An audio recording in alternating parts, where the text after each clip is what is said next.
Nervous system को start किया था।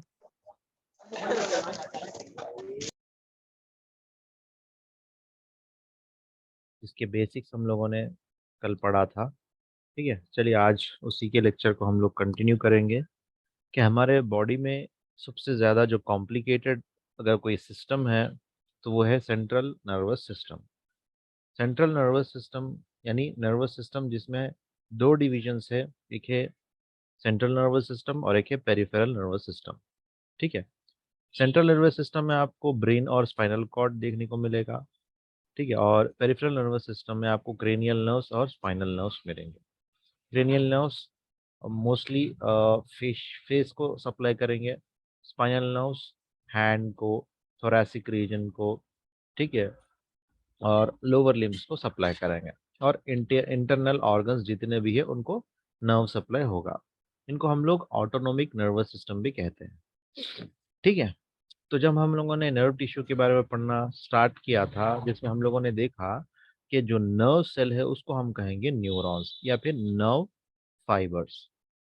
ठीक है, फंक्शन क्या है कि सिग्नल को रिसीव करना, उसके हिसाब से डिसीजन लेना, फिर आउटपुट देना। तो ये इसका काम है न्यूरॉन्स का। फिर न्यूरॉन्स में भी हम लोगों ने देखा कि उसका सेल बॉडी होता है। ये सेल बॉडी है। ठीक है, ये डेंड्रॉइड्स है। ठीक है, ये जो इसके शाखे दिख रही, अब ये आपका जो है एक्सॉन है। ठीक है, सेल बॉडी से जो जो भी सिग्नल आता है वो डेंड्रॉइड के ज़रिए से आगे जाकर दूसरे एक्सॉन के ज़रिए से फिर सेल बॉडी में जाकर फिर आगे इंफॉर्मेशन पास होता है। इतनी चीज़ें हम लोगों ने देखी थी बेसिक्स। ठीक है, फिर आगे हम लोगों ने देखा कुछ सेल, खास सेल्स होते हैं जिसको हम स्क्वैम सेल्स कहते हैं, जिसके ऊपर क्या हो माइलिन शीथ होती है। ये देखिए यहाँ पर है, यह है कवरिंग होती है। जिस तरह एक पेन को अगर हम लोग ऐसा पेपर के साथ अगर कवर कर देंगे, ये दिख रहा है आप लोगों को, तो ये कवर करेंगे तो ये इसकी कवरिंग हो गई। ठीक है, तो ये इस तरह ये एक्सॉन है, एक्सॉन के ऊपर एक कवरिंग है। ठीक है, तो ये कवरिंग को हम क्या कहेंगे, माइलिन शीट कहेंगे, ताकि इंफॉर्मेशन बहुत तेजी से फैल सके। अगर माइलिन शीट अगर नहीं होगा तो एक्सॉन को क्या होगा, बहुत ज्यादा झटका लगेगा। ठीक है, तो ये सब चीजें देखने को मिलती है। ठीक है, तो यहाँ तक हम लोगों ने पढ़ा था। चलिए अब आगे हम लोग डिस्कस करते हैं। यहाँ से हम लोगों को पढ़ना है the space between adjacent Schwann cells और segments of the myelin sheath are called nodes of Ranvier। ठीक है, अब ये जो स्क्वैम सेल्स है, ठीक है, स्क्वैम सेल्स हमने देखा।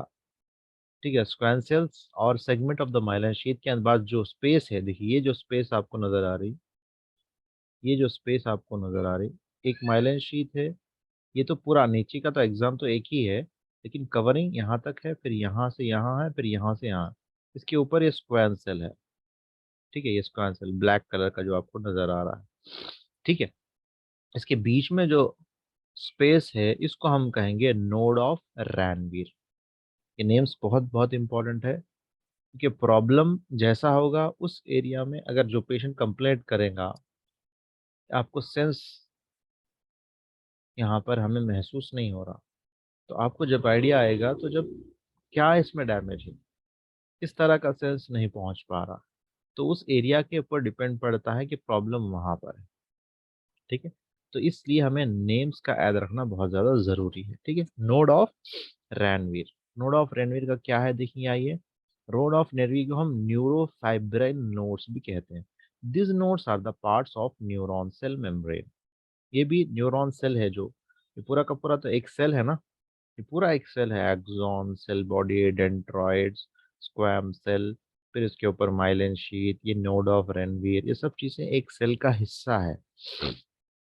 ठीक है, these nodes are the parts of the neuron cell that depolarize when an electrical impulse is transmitted। ठीक है, यहाँ पे डीपोलराइजेशन, रीपोलराइजेशन, इसके बारे में हम लोग जब डिस्कस करेंगे, यानी यहाँ पे आसान भाषा में समझिए, जो भी सिग्नल अब यहाँ से एक्सॉन ने दूसरे सेल से लिया, डेंड्रॉइड से कनेक्ट से यहाँ से सिग्नल आया, एक्सॉन ने लिया, अब ये सिग्नल अब यहाँ पे आगे जाना है, तो ये नोड ऑफ रणवीर क्या करेंगे, उस सिग्नल को यहाँ पे पहुंचाएंगे, फिर यहाँ पे एक नोड ऑफ रणवीर होता है, फिर उसको आगे पहुंचाएंगे, उसको आगे आगे आगे ऐसे सिग्नल, इसके सिग्नल को आगे पहुंचाने के लिए नोड ऑफ रणवीर की जरूरत पड़ती है। रिपोलराइजेशन डिपोलराइजेशन का हम आगे डिस्कस करेंगे नर्व इम्पल्स सेक्शन में, page number 171 172। The nuclei and the cytoplasm of the squamous cells are wrapped around the outside of the myelin sheath and are called neurolemma। ठीक है। अब जो स्क्वैम्स सेल्स है उसका जो साइटोप्लाज्म देखिए यहाँ पर,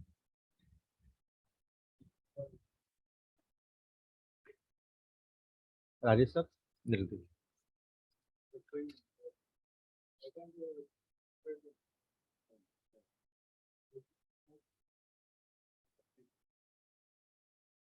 सो यहाँ पे देखिए,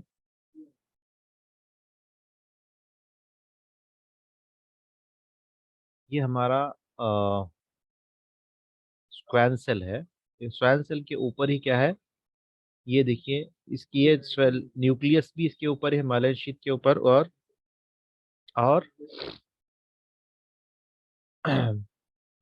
तो न्यूक्लियाई और साइटोप्लाज्म दोनों भी माइलर शीथ के ऊपर ही है, तो इसको हम कहेंगे सैर न्यूरोलेमा। इसको हम क्या कहेंगे, न्यूरोलेमा। ये देखिए यहाँ पर दिया गया, ये देखिए, ये एरिया को हम क्या कहेंगे, न्यूरोलेमा। ठीक है, ये क्या है, न्यूरोलेमा।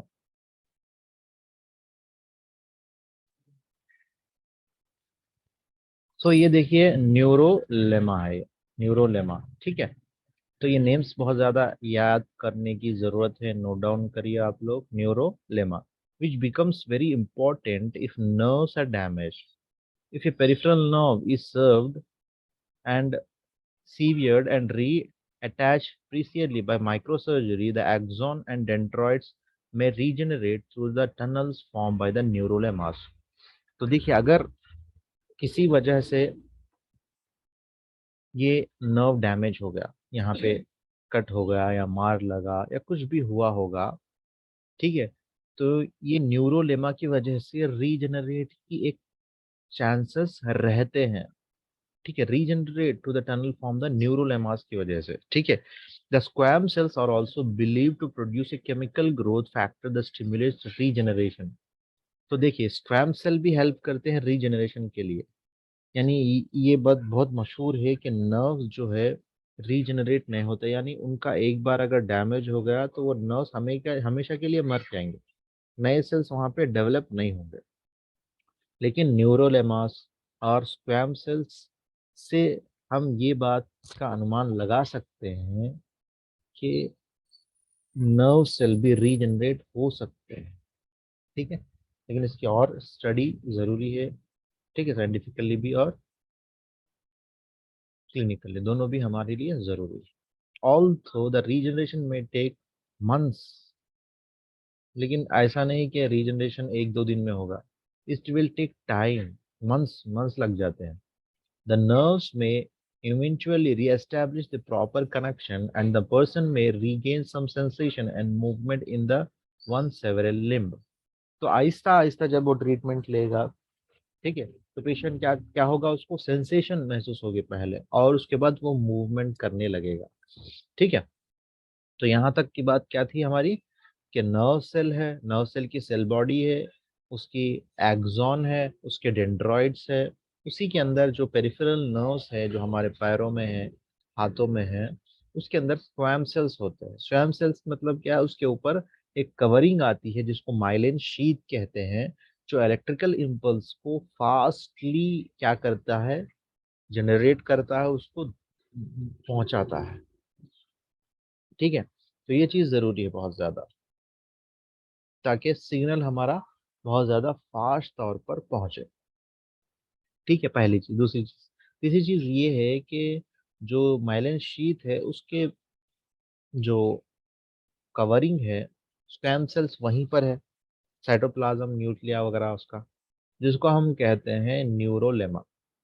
न्यूरोलेमा का क्या रोल है कि जब भी सेल बॉडी या फिर कोई भी चीज नर्व की डैमेज हो चुकी हो तो उसको रीजनरेट करने में बहुत ज़्यादा मदद करती है। तो ये सब चीज़ें याद रखना हमारे लिए ज़रूरी है।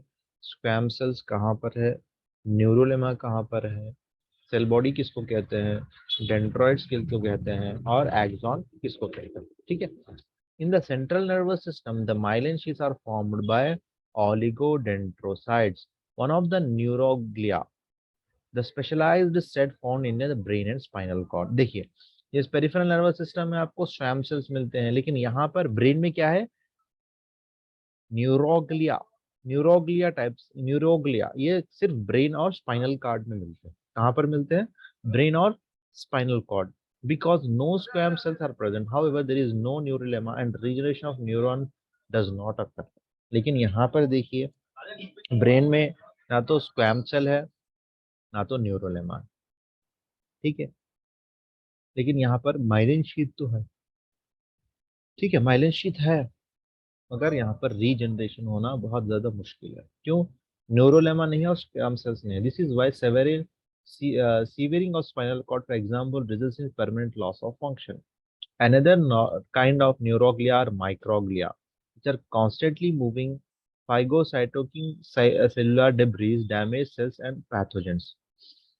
और न्यूरोग्लिया, यानी न्यूरोग्लिया और एक टाइप का भी है जिसको माइक्रोग्लिया कहते हैं। ये हमारे ब्रेन में क्या है, मूविंग, एक जगह नहीं रहते बल्कि मूव करते रहते हैं, ताकि कोई भी अगर बाहर से कोई चीज आ जाए नुकसान करने वाली हो, या कोई डैमेज सेल हो गया हो, या कोई पैथोजन आ चुका हो, तो उसको क्या करना है, उसको वहां से निकालना है। वो प्रोसेस में ये माइक्रोग्लिया लगे हुए हैं। न्यूरोग्लिया ये हमारे ब्रेन और स्पाइनल कॉर्ड में प्रेजेंट होते हैं। ठीक है, तो ये दो चीजें हमें याद रखना है।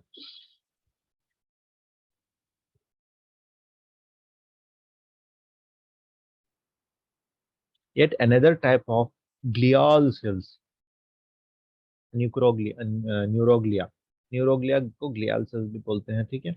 इसका जो और एक टाइप है, एस्ट्रोसाइट, यानी स्टार सेल।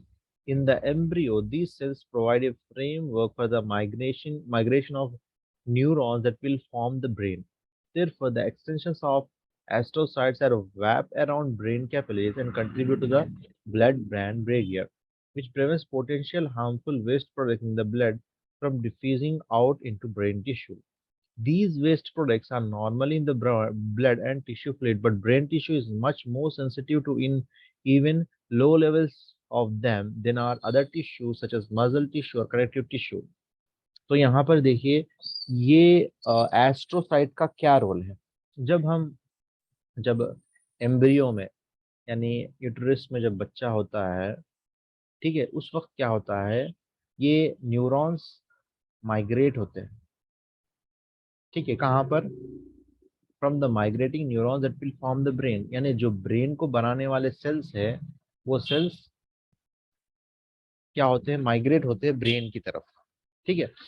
फिर आगे चल के ये क्या करते हैं, ब्रेन को कवरिंग करते हैं। ये ब्रेन है हमारा, ये ब्रेन है हमारा, तो ये ब्रेन है, ये हमारा क्या है, ब्रेन के लिए कवरिंग है। इसको हम कहते हैं ब्लड ब्रेन बैरियर। इसको हम क्या कहेंगे, ये कवरिंग को हम क्या कहेंगे, ब्लड ब्रेन बैरियर। तो यानी इसका यूज क्या है, इसका यूज ये है कि हमारे ब्लड में या टिश्यू फ्लूइड में कुछ ना कुछ वेस्ट प्रोडक्ट्स होते हैं, चाहे वो ऑक्सीजनेटेड ब्लड हो या डीऑक्सीजनेटेड ब्लड हो। तो वो सेल्स, और वो जो मतलब वेस्ट प्रोडक्ट्स होते हैं, वो अगर लो लेवल में भी अगर होंगे तो भी ब्रेन को डैमेज कर सकते हैं। क्यों, ब्रेन बहुत ज्यादा सेंसिटिव है। लेकिन बॉडी के अदर ऑर्गन्स को वो इजीली डैमेज नहीं कर सकते। तो इस वजह से ब्रेन को प्रोटेक्शन के लिए, ब्रेन के प्रोटेक्शन के लिए ब्लड ब्रेन बैरियर को रखा गया, ताकि छोटे से छोटा भी अगर नुकसान देने वाली चीज ब्रेन के अंदर ना जाए। ठीक है। The capillaries of the brain also contribute to the barrier. और देखिए, ये ब्लड ब्रेन बैरियर ऐसा है कि जो भी कैपिलरीज, यानी ब्रेन को ब्लड सप्लाई की जरूरत है ना, तो तभी तो इसको न्यूट्रिशंस मिलेंगे, तभी तो इसको क्या करेंगे, न्यूट्रिशंस मिलेंगे।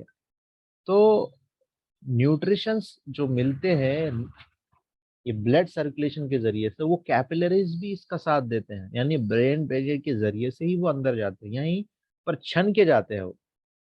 ठीक है। यह disadvantage of blood brain barrier is that some useful medication cannot cross it। और एक डिसएडवांटेज क्या है, अगर हम कोई मेडिसिन देंगे तो इतना इजी से ब्लड ब्रेन बैरियर को क्रॉस नहीं कर पाएंगे। तो इस वजह से क्या है, जो इमरजेंसी ड्रग्स है जो ब्रेन को या फिर स्पाइनल कॉर्ड तक पहुंचाना चाहिए, उसके लिए हमें बहुत ज़्यादा टाइम लगता है। जैसा कि एंटीबॉडीज एंटीबायोटिक्स है, and sorry and the antibodies produced by lymphocyte cross only with difficulty। और इस तरह हमें कभी हमारे इम्यून सिस्टम को जो एंटीबॉडीज होते हैं, अगर कोई इन्फेक्शन आ जाए ब्रेन के लेवल पे हो या सीएनएस के लेवल पे हो या नर्वस सिस्टम के लेवल पे हो, तो हमारी बॉडी क्या करती है, एंटीबॉडीज बनाते हैं। तो वो एंटीबॉडीज भी इतना इजी सी क्रॉस नहीं कर पाते। ठीक है, उसके लिए टाइम लगता है। ठीक है।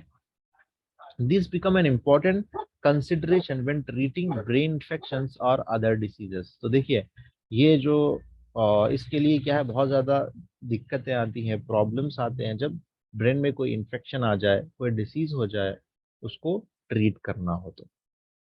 ठीक है। 8.1 टेबल में देखिए, हम जितना भी पढ़ा उसको, उसके यहाँ पे क्या है देखिए, पूरा समरी है। देखिए, ऑलिगोडेंड्रॉइड्स के बारे में पढ़ा हम लोग। ये क्या है, produce the myelin sheet to electrically insulate neurons of the CNS. ये ऑलिगोडेंड्रॉइड्स कहाँ पर होते हैं, सिर्फ और सिर्फ ब्रेन और स्पाइनल कॉर्ड। माइक्रोग्लिया क्या हो सकते हैं, ये स्मॉल सेल्स है जो डैमेज टिश्यू को या पैथोजेंस को क्या करेंगे, उनको डैमेज करें, उनको उनको अनफंक्शनल कर देंगे। एस्ट्रोसाइट्स सपोर्ट्स न्यूरॉन में maintain potassium level, contribute to the blood brain barrier. Astrocytes क्या करेंगे, ब्लड ब्रेन बैरियर बनाने में मदद करेंगे।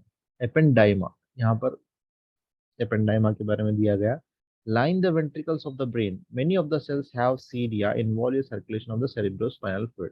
खैर इसको बाद में समझेंगे हम लोग। तो यहाँ तक अगर कुछ क्वेश्चंस है तो आप लोग पूछ सकते हैं, क्योंकि ये चीज को समझना बेसिक से, बहुत ज्यादा बेसिक से। इसको मैं एक बार समराइज करता हूँ। ठीक है, हम लोग समराइज करेंगे। देखिए, ये हमारा नर्वस सिस्टम है। नर्वस सिस्टम दो हिस्सों में डिवाइड हो चुका है, CNS and PNS, central nervous system and peripheral nervous. सेंट्रल नर्वस सिस्टम में क्या क्या आएंगे आपको, brain and spinal cord. Peripheral nervous system में आपको क्रेनियल नर्व्स, ठीक है, और स्पाइनल नर्व्स। ये सब चीजें आपको पीएनएस में मिलेंगी। इसको पेरिफेरल नर्वस सिस्टम कहते हैं, यानी ब्रेन से जैसा ये हमारा ब्रेन है। ठीक है, फिर ये स्पाइनल कॉर्ड है, ये ब्रेन से कुछ नर्व्स निकलते हैं, ये हम पेरिफेरल नर्वस सिस्टम में आता है ये। ठीक है। अब स्पाइनल कॉर्ड से भी कुछ नर्व्स निकलते हैं, ये भी पेरिफेरल नर्वस सिस्टम पे आता है। ठीक है, तो ये पूरा पेरिफेरल नर्वस सिस्टम है, ये ब्रेन और spinal cord central nervous system. तो जो नॉर्मल एक्सॉन है, ये हमारा नर्व सेल्स है। नर्व सेल्स को, सिंगल सेल्स को क्या कहेंगे हम लोग, न्यूरॉन। ठीक है, न्यूरॉन कहेंगे। न्यूरॉन में अपना क्या आएगा, एक है एक्सॉन, ये सेल बॉडी, फिर इसके अंदर डेंड्रॉइड्स होते हैं इस तरह। ठीक है, ये हमारा एक्सॉन। एक्सॉन क्या करेगा, ये इंफॉर्मेशन को रिसीव करेगा। ठीक है, सेल बॉडी उसको एग्जामिन करेगा, क्या करना है, इंफॉर्मेशन को वो जनरेट करेगा। फिर डेंड्राइट्स उसको इन्फॉर्मेशन को आगे पास करेगा। ठीक है, रिसीव करेगा, ये आगे फॉरवर्ड करेगा। ठीक है, फॉरवर्ड करेगा। तो इस तरह हमारा नर्व सेल्स होते हैं। नर्व सेल्स में क्या क्या होते हैं, न्यूरॉन्स में हमें सेल बॉडी, ठीक है, एक्सॉन, डेंड्राइटिस, ये तीन चीजें हमें याद रखना जरूरी है। ठीक है, इसमें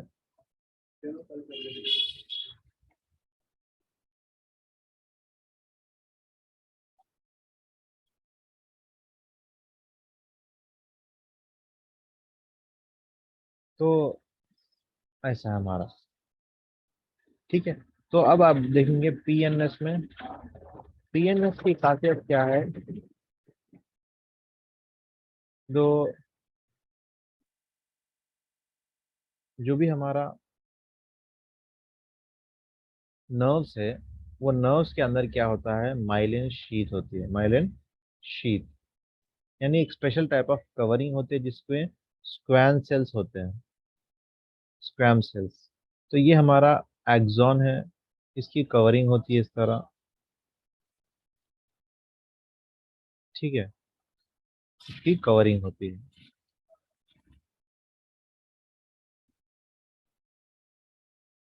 सो ये हमारा एक्सॉन है जो पीएनएस में है।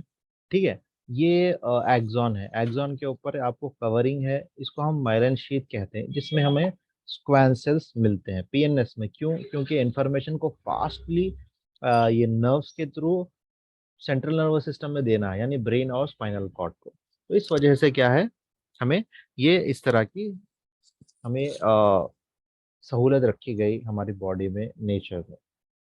ठीक है, तो सेंट्रल नर्वस सिस्टम पीएनएस में माइलिन शीथ होता है, उसमें स्टैम सेल्स होते हैं, उसके बीच में जो है न्यूरोलेमा होता है। ये न्यूरोलेमा यहाँ पर, ताकि जो भी इंफॉर्मेशन यहाँ पे आए डायरेक्ट इस पे नहीं जा सकता ना, तो ये न्यूरोलेमा क्या करेगा, फिर इस इन्फॉर्मेशन यहाँ से लेगा, यहाँ से यहाँ, यहाँ से यहाँ, एकदम फास्ट। ये जितने स्पीड से गया आपका इंफॉर्मेशन इससे ज्यादा स्पीड से जाएगा, with in fraction of seconds में। तो न्यूरोलेमा और स्क्वैम सेल्स होने की वजह से पीएनएस में जो भी सेल्स है वो रीजनरेट हो सकते हैं। क्या हो सकते हैं? रीजनरेट हो सकते हैं। ठीक है, लेकिन सेंट्रल नर्वस सिस्टम में ब्रेन और स्पाइनल कॉर्ड में आपको क्या है, स्क्वैन सेल्स एंड माइलिन शीथ नहीं होता है, तो इस वजह से रीजनरेशन थोड़ा मुश्किल है। ठीक है, तो ये चीज़ों को हम लोगों ने पढ़ा था। और दूसरी चीज़ें हम लोगों ने ये डिस्कस किया था कि जो हमारे सेंट्रल नर्वस सिस्टम में है उसमें जो माइलिन शीथ नहीं होता, उन लोग वो टाइप ऑफ सेल्स को हम क्या कहेंगे, सॉरी माइलिन शीथ होता है लेकिन स्क्वैम सेल्स और न्यूरोलेमा नहीं होता, तो उन टाइप ऑफ सेल्स को हम क्या कहेंगे, ग्लियाल सेल्स, न्यूरोग्लिया। ठीक है, ये न्यूरोग्लिया और ग्लैल और माइक्रोग्लिया भी होते हैं, माइक्रोग्लिया भी होते हैं। क्या होते हैं? Glial sales, neuroglia,